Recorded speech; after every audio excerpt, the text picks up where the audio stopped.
I was like, yeah, maybe I catch 5 more minutes. And I was like, oh, get up. But anyway, today's a special day. Not because Randy's here or I'm here, or the blue belts are. Here's a special day because we're gonna, celebrate all the years of Dave.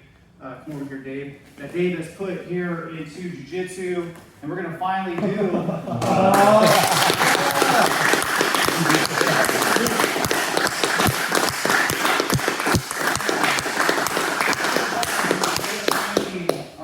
Put this on here.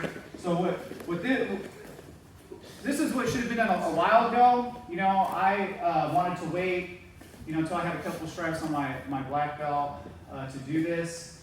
But this is long overdue. And I'm really happy that, we're here today to do this. 1, 2, 3.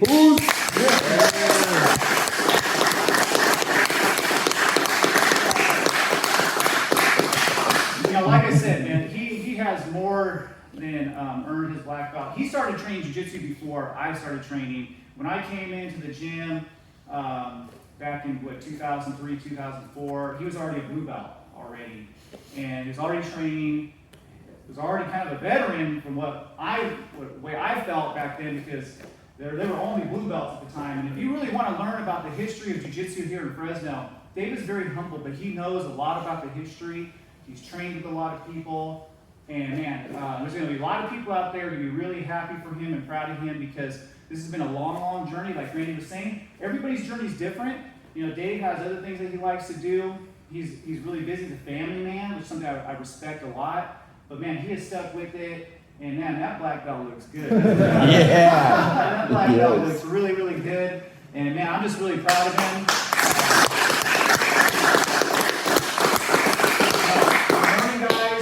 Again, this is his class. This is his thing. You guys got a black belt now. Before in my mind, he was already a black belt, but now you officially have a black belt as your instructor. And of course, we're here to help you. But this is your coach, and I hope you guys support him. Continue to help grow this morning class, and we'll help you in the evening as well. Make this morning program that we have, make it as good as we can make it. All right. I'll let Coach Randy say a few things as well. But yeah, I don't want to give away the surprise, because I can talk about Dave all the time. But yeah, so Dave's been one of my number one training partners for years, ever since I went to Coach Steve's. Again, he should have been a black belt, before I was. Things happened in our jiu-jitsu journey. We shared a lot as far as our jiu-jitsu journey. He's helped me train for tournaments. Same thing with Coach Menard. He's helped me just in life as a friend. He's a great guy. I love Dave. I'm just happy I came here today for this. And I can talk all day about it, but my feelings, man. But I'm happy. I'm happy for you. And I love you. And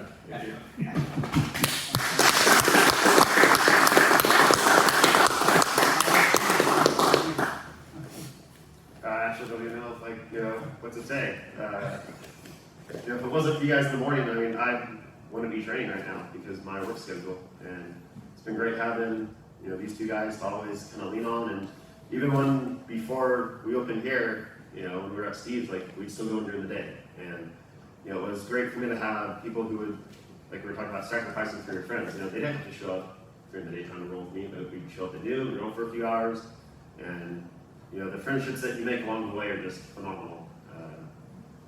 Just the randomness of the way you meet people. I met JJ at the UFC gym. I think I had my blue belt back then, or I was about to get my purple. I can't remember. Yeah. Then he magically comes back over here. It's you meet all these people throughout your jiu-jitsu career that just have such an impact on your life, and you're lucky enough to have that impact on theirs as well. So I don't know. It's one of those. I remember when we first started, there was no black belts in town, so it was like this, there's one purple belt. Yeah. Something that I remember when I started, you just felt like it was an unattainable thing. And I remember when Steve got his, and also was like, oh wow, this is actually something that could happen. And wish he was here too. He's the one that kind of took us all, when we were kind of in that limbo that you and I talked about for a while.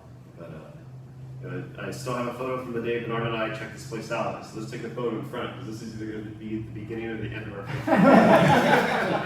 You said that too. Yeah. It's going to be the beginning or the end of it. I was like, you're right. I remember him coming by my just sitting at the table and we were just kind of talking about what his vision was and how to make it happen. It was just really cool to, there's a time in my life where I really needed something like this, and it all just kind of came together at the right time. And without you guys coming in the morning, like I honestly probably be training like once every couple weeks, if that. So I'm very grateful to be able to come in. There's times where, 5 a.m. my alarm goes off. I'm like, oh, man, I do not want to go over there. Then I see you guys catch someone in a move that I showed you. It's like, okay, that's why I woke up today. It's really cool seeing all you guys go from barely being able to like trip down the mat to doing it in plot. It's a cool thing when we have new people come in and just seeing the progression that they go through. So thank you guys for showing up and being part of the team. I wanted to talk about this before. Can I get us out of here? Who remembers Bob, the older dude that came in? It's like in the 70s. Two of you might have been here. Maybe. I don't Maybe. remember. Came in like once or twice. Yeah. So he's training at another place, went to check out ours, check it out. I met him over at Fleet Feet, came back in on Monday. I wasn't there, came back on Wednesday because he knew I was working, and he wants to come and probably train with us, mainly because he likes the attitude that you guys have, how inviting you guys were. And that stuck with him, and that's something that he felt like he wasn't getting where he is right now. So, we kind of touched on it earlier. Just think about how people will perceive you when you come in, and be as humble and inviting as you can, because you don't know what kind of impression you're going to make on someone. You're going to make an impression on someone who you don't even think is paying attention to you all the time. So just keep doing what you guys are doing, and we've talked a lot about the type of people we have training here, and you guys are our family. I mean, we love you guys, and just keep being the people who you are. That will help the gym grow too, because people see the type of people who are training here, and that's what they want to be a part of. And that's going to keep the gym going and just growing more. Yeah. And just to echo that, what he's saying is that that's what we talked about. Yeah. Is we wanted the right kind of people to train with, and man, we've gotten that, and that's partly because of people like Dave and the type of person he is and how he treats everybody, and you attract those kind of people, and that's how I see the gym unfolding, where you just have a lot of really good people, and like I said, just want to emphasize, this is long overdue.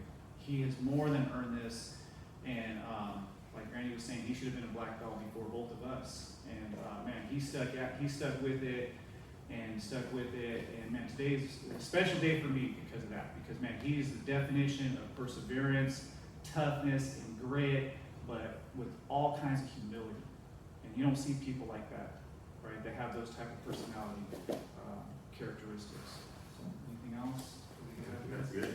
All right, let's bow out. Who's